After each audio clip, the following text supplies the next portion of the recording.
Fala pessoal, todos bem? Bruno na área, falando de investimentos. Hoje eu decidi trazer um vídeo um pouquinho diferente para vocês. Hoje a gente vai falar um pouquinho sobre os tipos de rendas, né? Renda fixa ou renda variável, o que é, o que não é. A gente vai falar um pouquinho sobre as características da renda fixa, as características de renda variável. Em renda variável eu vou falar um pouquinho de ações e um pouquinho de fundos imobiliários, mas para a gente falar um pouquinho mais da mesma linguagem, beleza? Qualquer dúvida, qualquer comentário, qualquer sugestão, qualquer crítica, por favor, deixe nos comentários, comenta alguma coisa, compartilha com mais pessoas aí, deem feedback, que isso é muito importante. Eu estou fazendo os vídeos, vamos dizer assim, um pouquinho mais de uma maneira mais didática, né, ou um pouco mais simples, né, para que todo mundo consiga entender, para que seja acessível aí para todo mundo as informações, beleza? Então a gente vai falar um pouquinho sobre os tipos de renda, né? E aí dentro de um panorama geral a gente tem a renda fixa, aqui em cima. Renda fixa, o que seria a renda fixa? A gente sabe o quanto que a gente vai aportar, a gente sabe o prazo, a gente sabe o quanto que vai render, a gente sabe todas as taxas que vão ser incluídas dentro desse rendimento, tá? E aí dentro da renda fixa a gente tem Tesouro Direto, CDB, LCI, LCA, enfim, tem vários, poupança, enfim, tem vários tipos de renda fixa, tá? Aí a gente vai falar um pouquinho sobre de renda variável, né? Ações de empresa, né? Banco do Brasil, Petrobras, Vale, que a gente listou algumas, mas a gente tem outras. Tem Amazon, tem da Google, tem da Apple, óbvio que essas são de uma forma diferente, né? Para a gente poder ter acesso, né? Eu falo de ações de empresas mais voltadas para a B3, que é a Bolsa de Valores brasileira, então por isso que eu listei essas, Banco do Brasil, Petrobras, Vale, mas a gente pode falar de Magazine Luiza, de Americanas, a gente pode falar de Sanepar, de várias outras, tá? E fundos imobiliários a gente vai falar um pouquinho mais sobre RZAG, XPML, a gente vai falar desses fundos que são fundos imobiliários também listados dentro da Bolsa. A gente vai entender um pouquinho a diferença entre fundos imobiliários e ações. A gente vai falar um pouquinho sobre renda fixa também. Falando sobre renda fixa, trazendo um pouquinho mais sobre renda fixa aqui pra gente, tá? São pontos importantes pra gente destacar aqui. A gente sabe o quanto que a gente vai receber lá no final. Por que é chamado de renda fixa? Porque a gente sabe que é um valor fixo que a gente vai receber. Não tem variação desse valor. Se a gente respeitar o prazo determinado, quando a gente contrata a renda fixa, é exatamente aquilo que a gente vai receber no final. Aquilo que eu falei, a gente sabe o prazo de investimento, né? Dentro da renda fixa a gente vai lá vai aportar um valor X, tem lá o valor X aportado, vai render tanto por tanto tempo. Então a gente sabe o prazo, isso aí a gente vai ver aqui na prática, tá? E um ponto importante é que é segurado pelo FGC, que é o Fundo Garantidor de Crédito. Então até, se eu não me engano, até 250 mil, até 200 mil, é garantido pelo FGC. Ou seja, a gente tem a segurança de que realmente a gente vai receber aquilo lá. Ah, Bruno, e se o banco quebrar? Tá, o FGC até esse valor ele vai cobrir. Tá? Então, beleza, vamos entender um pouquinho mais agora sobre renda fixa. Eu deixei já mais ou menos aberto aqui a aba dos meus fundos, da minha carteira de investimento, perdão. A gente vai lá falar sobre Tesouro Direto, tá? Dentro da aba aqui de Tesouro Direto, vocês podem ver que a gente tem vários tipos de tesouros para a gente poder investir com várias taxas de juros, com várias nomenclaturas. Se a gente for pegar aqui, ó, vamos pegar o primeiro, ó, Tesouro Direto pré-fixado com rendimento de 9,69 ao ano, valor mínimo de investimento e o prazo que ele vence. Se nós formos pegar aqui, ó, Tesouro pré-fixado com juros semestrais 10%, 10,47% ao ano, vence em tanto e o valor mínimo. Ó, Tesouro Educa mais 2026, esse tesouro ele é financiado justamente para a área da educação aqui no Brasil. Então tem essa nomenclatura, IPCA mais 5,25% ao ano, um valor mínimo de investimento e o vencimento dele. Então a gente tem outros tipos aqui, e cada um com prazo diferente. Bom, vamos entender aqui como é que funciona a aba de Tesouro Direto, tá? Vamos pegar aqui esse primeiro, ó. A gente tem o investimento mínimo necessário, a rentabilidade dele, a liquidez D mais um, ou seja, depósito mais um dia quando a gente liquida esse Tesouro Direto aqui, a data do vencimento dele, o tempo de vencimento em dias, e aí aqui é muito legal, ó, o imposto de renda sobre o rendimento. Então, dentro do Tesouro Direto, a gente paga um imposto, tá? Que pode ser de 22,5% a 17,5%. Por que que a gente fala isso? Porque a gente tem essa tabelinha aqui, ó. Se a gente mantiver o nosso investimento até 6 meses, a gente vai pagar 22,5% em cima do imposto de renda, referente ao que rendeu, tá? Até um ano, se a gente deixar um prazo de um ano aí, a gente vai pagar 20% sobre esse valor. Se a gente deixar 2 anos, 17,5%. Acima de 2 anos, 15% de imposto de renda, tá? E o IOF sobre o rendimento, ele vai ficar isento após 30 dias. Se a gente investir agora, precisar sacar, até 30 dias a gente não paga o IOF, que é uma taxinha que a gente paga sobre movimentação financeira. Passou desses 30 dias, a gente não paga. Se a gente sacar antes, por algum motivo qualquer que seja, a gente paga essa taxa do IOF. Tá legal? Vamos pegar um outro aqui. Tesouro Direto com juros semestrais. Aqui é a mesma coisa, ó. Aqui ele fala o investimento mínimo. Aqui, ó, pagamento de juros. Então, o rendimento dos juros dele é semestral. A cada semestre ele vai pagar os juros proporcionais ao investimento que você fez inicialmente. Ah, Bruno, eu coloquei R$39 lá, que é o valor mínimo da cota aqui. Então ele vai render 10% e semestralmente ele vai pagar, dentro daquele período, os 10% referente ao investimento que a gente fez. 10% assim, né? Porque tá falando ao ano. Então ele vai pagar proporcional ao período semestral ali, tá? Da mesma forma que a gente falou do outro, tem a tabelinha aqui de imposto de renda, do quanto que a gente vai pagar. Se a gente for puxar aqui outro, educar mais aqui, ó. Ó que legal que aqui já mudou. O investimento mínimo R$57, a rentabilidade dele é IPCA, liquidez é D mais 1, né? Pagamento de juros só no final, né? Ou quando você liquidar, pagamento completo na verdade, né? Mas quando você liquidar, ele vai render proporcional ao tempo que você deixou lá rendendo. E aqui é legal, ó, carência para resgate. Você tem que ter ciência de que no mínimo 60 dias esse dinheiro ele tem que ficar lá. Menos do que isso você não vai conseguir resgatar o dinheiro que você investiu. E aqui as tabelas de novo, pagamento do imposto de renda. Ou seja, dentro de toda a renda fixa, isso se a gente fizer com a carteira de poupança, se a gente for lá puxar um CDB, a gente vai ver, ó, aqui é o investimento, também tem várias taxas, ó, 125% da CDI, 119% do CDI, 114%, enfim. E aí cada banco que vai dar um valor mínimo e o tempo de resgate, tá? Aqui, ó, os valores simulados de quanto eu vou colocar e o quanto eu vou receber.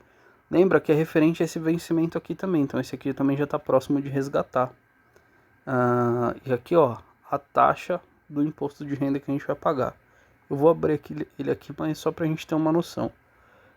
Ó, CDB do Banco Guanabara, 119% do CDI, taxa de 15% de imposto de renda que a gente vai pagar, valor mínimo aplicado de R$100, vence em 4/1 de 2026, e se a gente investir R$100 e for resgatar somente no prazo, a gente vai ter um rendimento aí de R$20,73. Por quê? A gente vai ter o desconto do imposto de renda. Então se a gente for olhar aqui, ó, a liquidez é no vencimento, então a gente só recebe a rentabilidade no vencimento, nessa data aqui, tá? Do 4 de 1 de 2026. Então ele vence em 721 dias. O imposto de renda sobre o investimento, tá?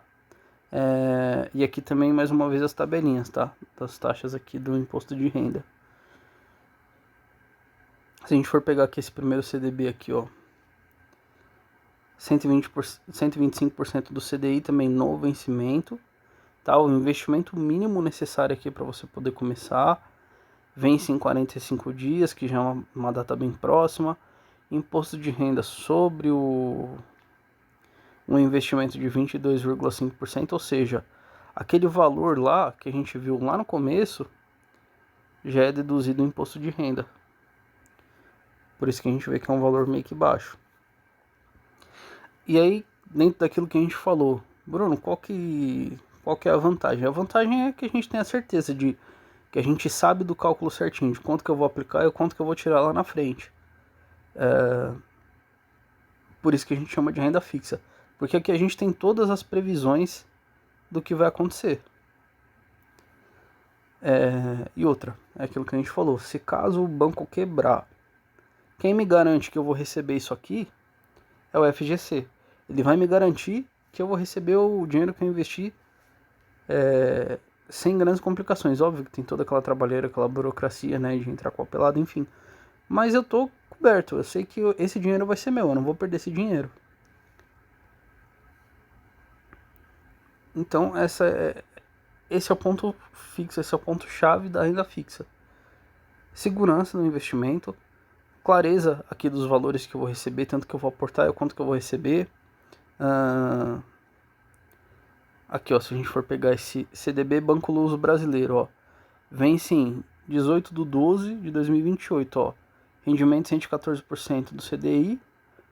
Eu vou colocar R$100 e vou receber lá na frente 161,80.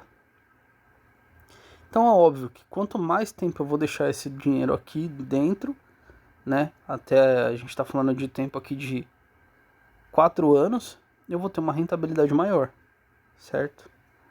Quanto menos prazo eu tenho, menos eu vou receber. Isso também é pouco óbvio. E aqui lembrando, eu tenho desconto do imposto de renda. Eu estou pagando meu imposto de renda assim que liquida a minha carta do CDB ou meu tesouro direto, enfim. Então lembrando, a gente vai ter essa segurança desse retorno de investimento. E vamos voltar agora falar um pouquinho sobre ações. A gente passou pela renda fixa e agora a gente vai falar um pouquinho de ações. De empresas, obviamente, né? A gente não vai falar aqui de fundos imobiliários. Dentro das ações, o que a gente tem aqui? Quais são os 3 pontos a destacar? A gente tem uma alta volatilidade. Ou seja, dentro de ações a gente tem os preços subindo e descendo a todo instante. Porque o mercado financeiro ele é assim. A gente tem que lembrar que dentro das ações nós temos grandes organizações que têm um impacto positivo ou negativo dentro da mídia, enfim. Impacto direto em pessoas, em situações, enfim. E isso traz essa alta volatilidade no mercado, né? O mercado ele fica se movimentando a todo momento, seja para alta de alguma coisa, seja para baixo de alguma coisa. E isso a gente percebe diariamente no nosso dia a dia, seja com alta de combustível, alta de preços no mercado, alta de roupas, enfim, de tudo, né? A gente tem aqui um alto potencial de valorização. E uma coisa bacana também que a gente tem o ganho por valorização e rendimento, que eu vou explicar um pouquinho. A gente vai falar agora sobre as ações. A gente vai abrir agora o site da Status Invest e a gente vai procurar uma ação qualquer aqui. Vou colocar Petra, que é da Petrobras, para a gente ter uma noção de como tá. A gente tem tido uma alta aí dos combustíveis, a gente tem uma valorização bem bacana da Petrobras nesses últimos tempos. E aí só para a gente poder ilustrar tudo aquilo que a gente estava falando. Lembrando que a gente vai usar aqui mais uma vez o site da Status Invest. E aí, ó, o valor atual da Petra, R$ 38,17. Mas lembra daquilo que eu falei da alta volatilidade? Ó, a gente teve uma taxa mínima de R$17 até uma alta de quase R$39. Então a gente teve uma valorização nos últimos 12 meses da Petra de 103% no valor da sua ação e um dividend yield de 19, quase 20% aí dos últimos 12 meses. E aí, aqui que é o pulo do gato, ó, se a gente for pegar dentro do prazo de um ano, olha como que andou a cotação de Petra, ela andou aqui no valor de R$20 até quase R$40, 100% de valorização nesse período.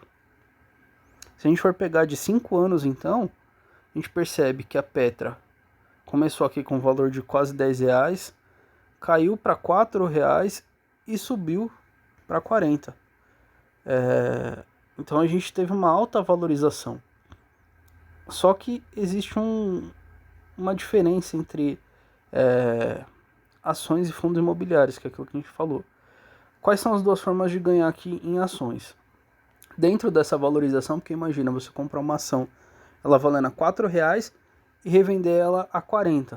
Você ganhou praticamente 1000% de lucro em cima disso.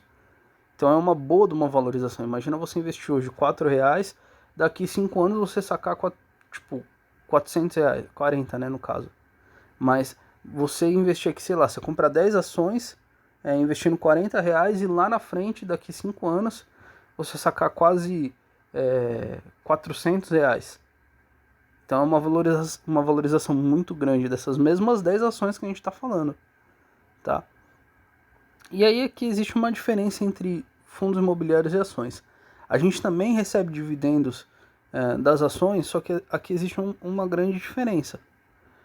Que aqui a gente tem uma datacom na ação e o pagamento, que não é sempre recorrente, tá?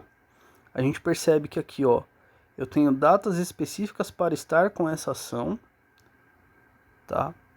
E datas específicas para receber essas ações, esses dividendos. Então eles não são 100% recorrentes, eles variam bastante. Se a gente for pegar aqui, sem contar nesse último ano, a gente teve uma variação muito grande nas datas de pagamento. E não foram valores constantes, tá? A gente percebe que os valores não são constantes. Se a gente for pegar nos últimos tempos, não são valores regulares, vamos dizer assim. Mas a gente recebe. Então a diferença de a gente comprar 1, 10, 5 ações, a gente vai receber estando com essas ações dentro dessa datacom, que é a data que a gente precisa estar com a ação na carteira para poder receber. Bacana, então a gente entendeu um pouquinho mais sobre como funciona as ações. A gente poderia puxar outras ações, vamos lá, Vale, para a gente poder dar uma olhada também. Ó, a Vale a gente já teve essa variação também, mas não foi uma variação tão grande. A gente percebe o valor atual dela 14, mas a gente teve uma desvalorização, por isso que a gente fala de renda variável, porque ela varia tanto para cima quanto para baixo. O dividend yield dela é de 6, mas é isso que faz uma ação. Por essa alta volatilidade, ela varia tanto positivamente quanto negativamente. Fundo imobiliário também acontece isso? Acontece.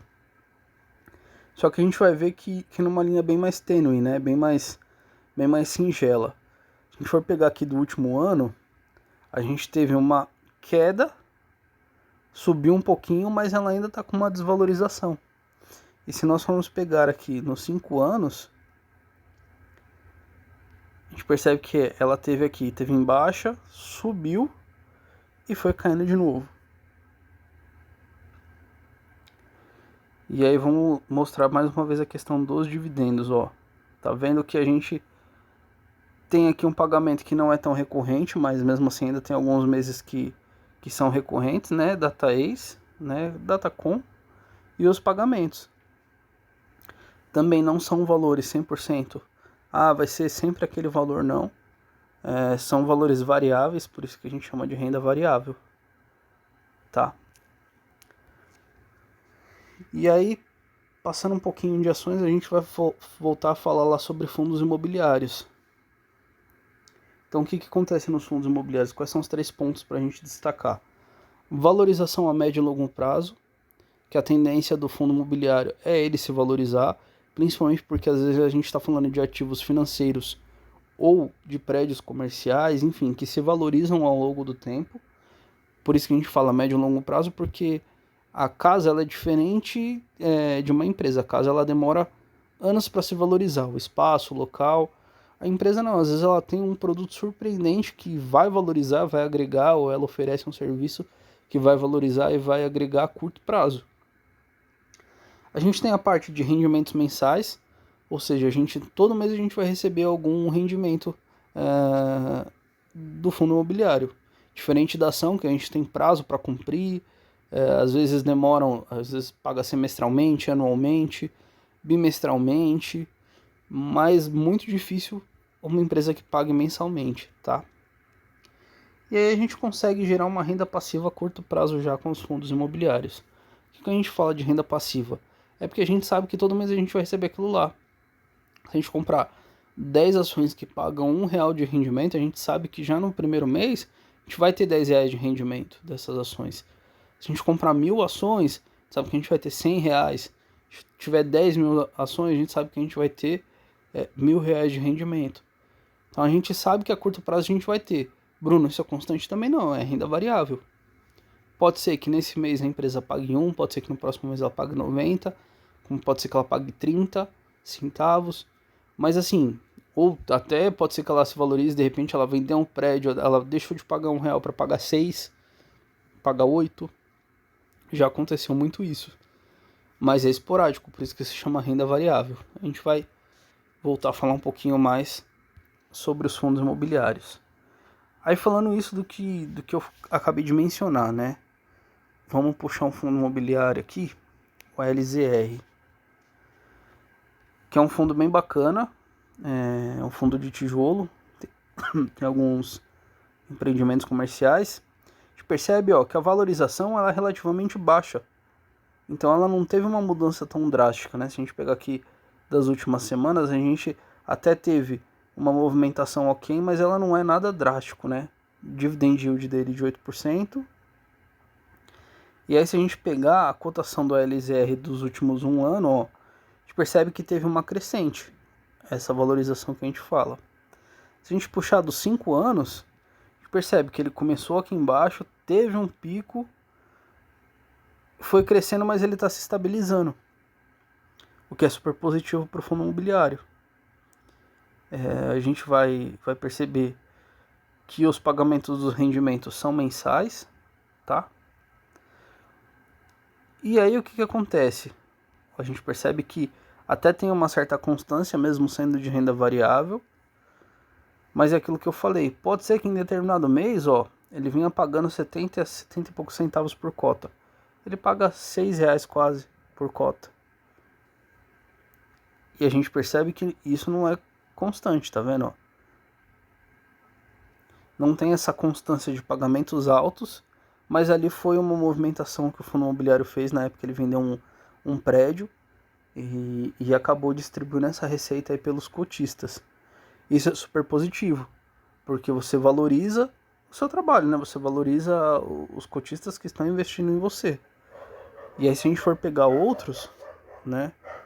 Vamos pegar o MXRF11 aqui. A gente percebe também que teve uma valorização baixa, com uma mínima e uma máxima que não teve uma variável, mas nada discrepante, um yield bacana. E aí a gente pega as últimas cotações, né? Ele aqui embaixo subiu, desceu e está estabilizando aqui. Se a gente pegar dos últimos 5 anos, uma linha bem que tênue, né? Bacana. Os dividendos sempre pagos recorrentes, né? Todo mês. E aqui a gente não teve nada de discrepante aqui. Tá? Na verdade, teve até uma crescente dos últimos dividendos, né?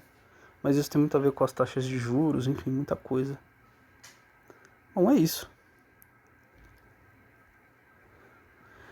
Esse era o que eu queria trazer. Qualquer coisa, qualquer dúvida, deixa aí, comenta aí. Tamo junto.